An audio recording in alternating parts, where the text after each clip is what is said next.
One of the great features of Zoom is screen sharing. However, a lot of us can get really confused by all the options. So let's dive into screen sharing today on Tuesday Tech Training.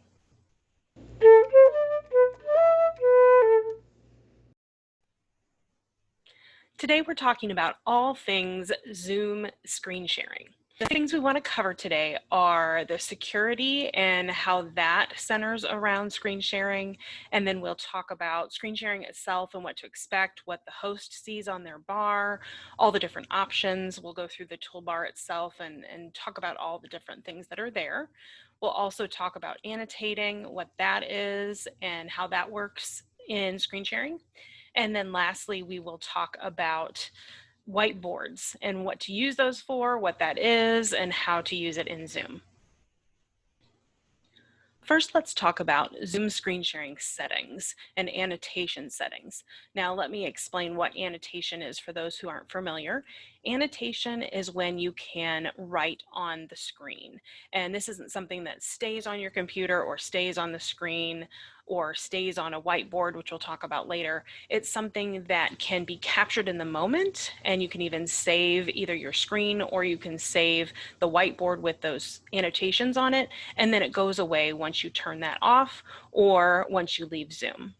So that's how that works. It's when people, whether it's you yourself as the host or whether it's the participants that are writing on the screen, whether it be on your computer screen and what you're showing there, or whether it be on the whiteboard. And we'll go into a little bit more and I'll show you that in a little bit. That's what annotation is. So right now we're going to talk about the security around settings for the screen share and settings for the annotation. Now you can see that I'm sharing the zoom.com screen, and this is my account, and these are the settings there. We talked in the very first video of this series about Zoom settings, so be sure to go back there if you're not sure what we're talking about right now. You're going to go down to the in-meeting basic, and then you're going to scroll down a little bit further to see the screen sharing options, so you can see that here. So the first thing to think about is who are you going to allow to share? And this could be you, it could be the participants, it could be everyone. You can decide on that. And if you have this turned on and you're not screen sharing, or somebody's playing around, they could screen share even without realizing that they did it sometimes. Is this something that you are going to need your participants to be able to do or not? So that's something to think about before the meeting. You can turn this off during the meeting, but it's a little easier if you think about it beforehand and have it turned on or off, whichever way you'd like. The next thing to think about is who can start sharing when someone else is sharing. So let's say you're sharing the screen and someone else starts sharing right after you. Will you allow that? Most of the time I would leave this as the host. So if someone else is sharing their screen, then you can take over right away, but not vice versa. Again, something that you'll want to set in advance because this option is really only here and available on your settings screen at zoom.com. The next thing to look at is disabling the desktop screen share for users. What this means is they could share one specific application that they have open, but they could not share their entire screen so that they could go to unexpected things. So let's say someone had a PowerPoint to share. You could choose this, and then they could just share their PowerPoint, but not their entire screen. And I'll show you in a minute what that means and where that lives. Again, this is a setting that you want to think about beforehand because this is not available during the meeting. The next thing to think about is the annotations, and we talked about this earlier. What this means, this is writing on the screen. And this is definitely something that you want to think about very carefully. Are you going to need your participants to write on the screen and join you in brainstorming, things like that? Or do you want to be the one in charge of writing things on the screen, typing things on the screen, making changes, whatever it is that you need to do? Definitely think about this beforehand, because what can happen, and has happened to me in the past, is you can be screen sharing or you can be working on the whiteboard and you don't realize that the annotations are turned on and someone can just start writing on the board or typing on the board. And this is especially if you're working with kids, this is something you definitely want to think about turning off unless you're going to have that as a fun free time option. And this is an option to turn this on and off during a meeting. But again, think about it beforehand. If you're going to have one part of the meeting that's one way and one part that's the other, then I would leave it on, and then you can do this in the meeting. And we'll look at this in the toolbar in a moment. If you're going to have a situation where nobody ever really needs to annotate anything on the screen, I would probably just turn this off in advance. With the whiteboard options, you have the option to turn it on and off. That's our main one here. And then you can also see it can allow saving or not, and then also to auto save it as the host. And so if you are expecting to use the whiteboard, you might want to think about auto saving. You can also save during the use of the whiteboard. And so that's what I've done in the past. So I can save a whiteboard, then clean it out, and then use it again. So that might be a thought of what you would like to do as well. The last piece of the screen sharing security is the remote control option. This is where the person who is sharing their screen can choose to offer control to someone else. Actually, the other person has to request control, and then the person who is sharing their screen can give that. And that remote control means that you can then move their mouse around, or they can move yours, depending on who has given what control. And I use this a lot with my clients to be able to show them things on their computer and to be able to train them the way that I like to, so I can show them something, how to do it, and then they can try doing it. And you can use this however you'd like, but just know that you do have once you give someone control or they give you control, you do have full access to their computer and they can go and get to everything. Now let's move to the actual screen share process. What I'm going to do right now is share my screen with you so that you can see some screenshots of what I am seeing as I go through the process. Unfortunately, with Zoom, I can't actually show you the settings as I'm going through. So let's do that real quick. I'm now sharing my screen, and I'll show you the process that I went through in just a second. So now you can see that on the screen is my PowerPoint. And I'm going to start the PowerPoint so that you can see this a little bigger. And this is the process that I saw as I was doing this. When I clicked the screen share on my toolbar at the bottom, and it's typically in green, then it brought up this window. And so I was choosing whether I wanted to share my entire screen, which is everything I would do on my computer, or was I going to share a whiteboard, which we'll look at in a minute.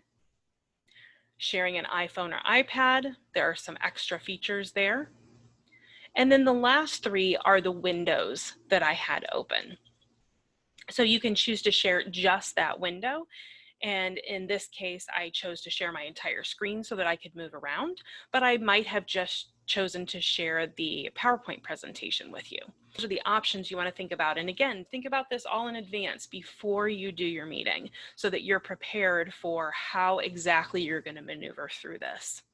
Now what we're looking at is the toolbar that the host sees when they are sharing the screen. Really, whenever anyone is sharing the screen, they would get most of what's on here. They might not have the security if they're not the host when they're sharing their screen, but they'll have a lot of these other options.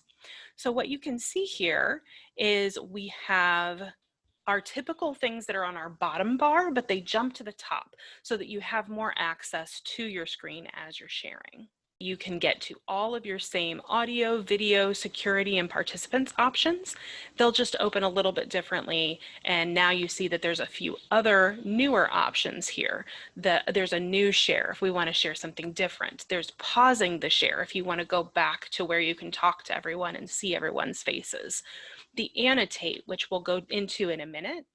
And then you'll have a bunch more, as I always say, the three dots, the ellipsis. Go to that and see what options there are. As you can see, that's where you can get to your chat.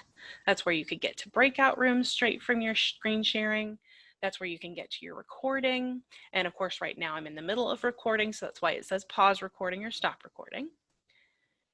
And then you can see this is where if you forgot to turn off the participants annotation, if you decided, oh my gosh, I don't want anybody to be able to write on the screen while I'm in this process, this is where you could do that in the moment.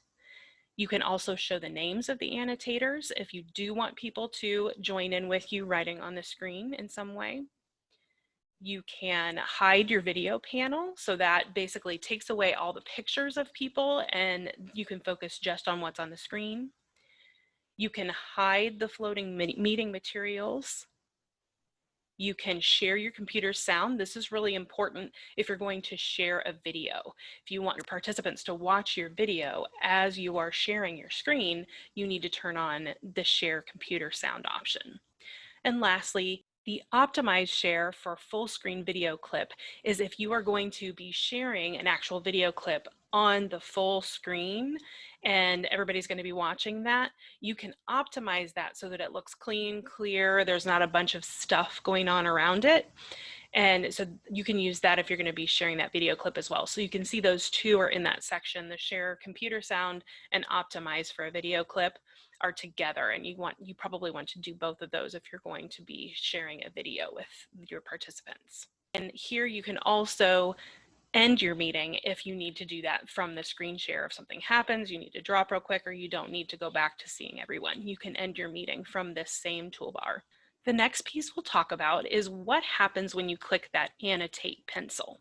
You will get this little toolbar that comes up, and it will have all of your different options of things you can do to write on the screen. That might be text that you want to actually type. You might want to draw something. They have some fun stamps and spotlights and eraser. Again, I would go through and play with all this. And for those who aren't as familiar with the way the computer works, you're writing on the screen and you can take a screenshot of that and save it, but it's not going to stay there once you're done in Zoom or even once you're done screen sharing. Don't worry about it taking over your computer or anything like that. This is just in this moment what it would look like.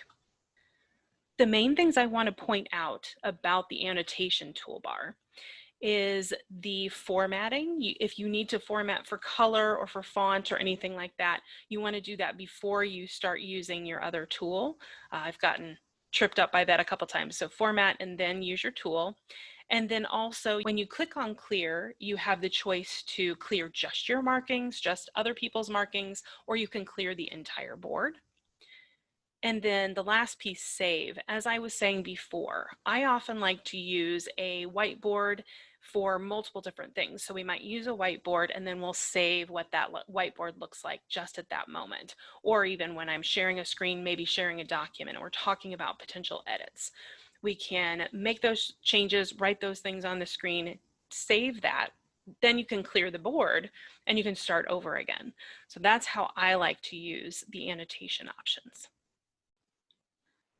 The final piece we'll talk about today is the whiteboard. What I'm going to do now is, as you saw before, I'm going to share my screen and I'm going to choose the one that says whiteboard.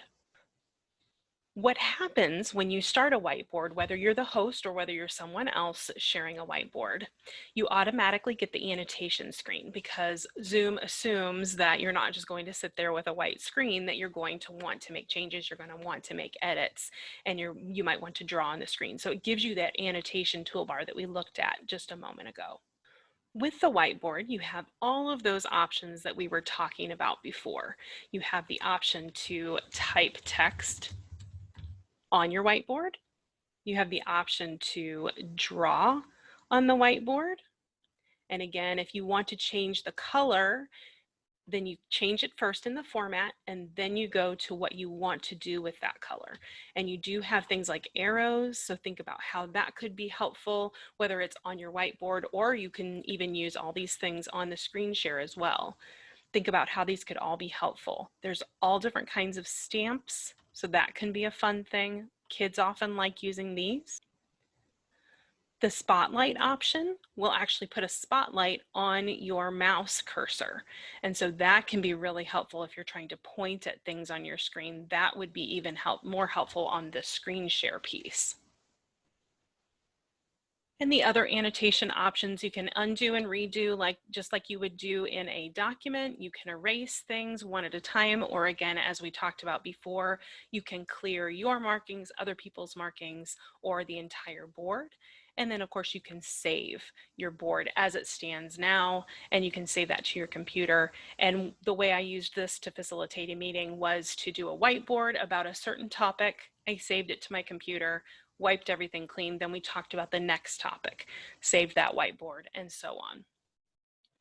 I hope you learned a lot from this and had fun playing with screen shares. I love doing this topic because it's a lot of fun for me. I enjoy trying to share different kinds of screens and seeing what the different options are, and especially all the annotations that you can do. And I've always loved the whiteboard feature. I think that's really exciting. And it gives you so much flexibility, especially for running big meetings and workshops and all types of things. Have you had a light bulb moment from this training? If so, please tell me about it in the comments below. Give the video a thumbs up or share it with anyone you think could benefit from the information. And be sure to subscribe by clicking the red button below so that you know about future videos. Thanks for joining me today, and I'll see you next time.